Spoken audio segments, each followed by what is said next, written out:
Hi, my name is Andrew. My wife is Jot. I'm here with my son Azriel. I came to Caris even before Caris was formed, 1975, Geylang Methodist. I was in my teens and joined the youth group then. I came to Caris when I was a baby and I attended the Sunday school during that time. I received Christ when I was 10 years old and I was baptized in Caris.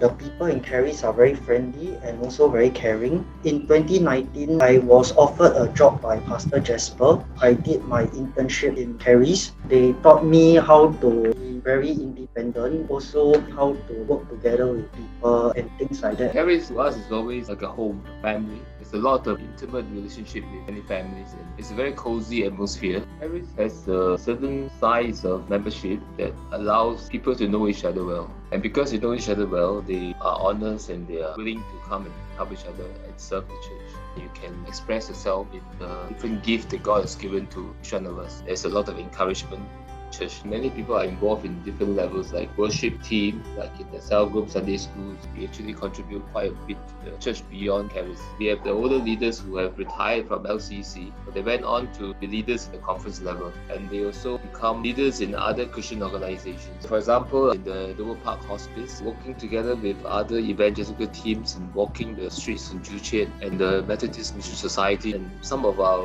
ladies are very involved in BSF. I think we are very enriched by the different experiences members bring from outside to enrich the church. Many of our ministries actually spawn from such connections to the external church context.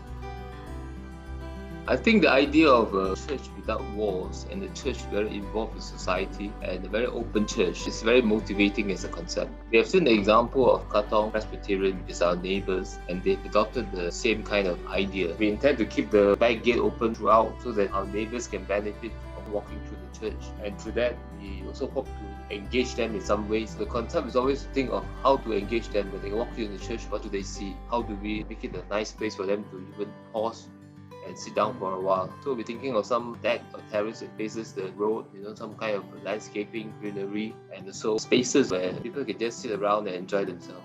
I think it's really a fine balance between being open as well as being secure. So we have chosen the option to be more open, and as we go along, we will adapt to the situation. We believe that by extending a sense of friendliness and letting people know who we are and what we stand for, the suspicion will decrease and the level of confidence will increase. And people will not see the church like a mysterious kind of organization. They are open to explore a relationship with God and the Christian faith a bit more.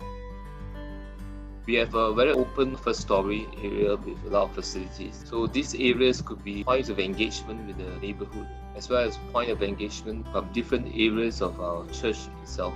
So it is an opportunity for church members to get to know each other, enjoy each other's fellowship, at the same time extend this family fellowship into the neighborhood so that more people can be reached for Jesus. What I hope to see more in the Caris Cafe is that more of the members will be bonded together, like a younger generation bonding together more with the older generation. Coming up to the other levels in worship, for example, we do not just do a traditional rectangular box. We do a more like a fan-shaped kind of a worship hall. The idea is to allow members not just to see the backs of each other, but to see each other face so that there's a sense of fellowship, knowing how each other is doing through the facial expression.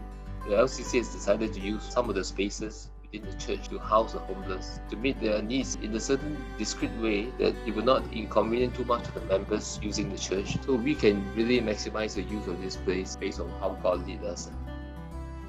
I think first of all can thank all our church ministry staff. These people are very hardworking. They always been on their feet almost like probably every day or so, taking care of all of us and also of our church. We are also blessed with very long-serving leaders who has inspired us. Even in their retirement, they are continuing to serve the church. We do look forward to seeing more members being engaged and take the commandment and the commission of God seriously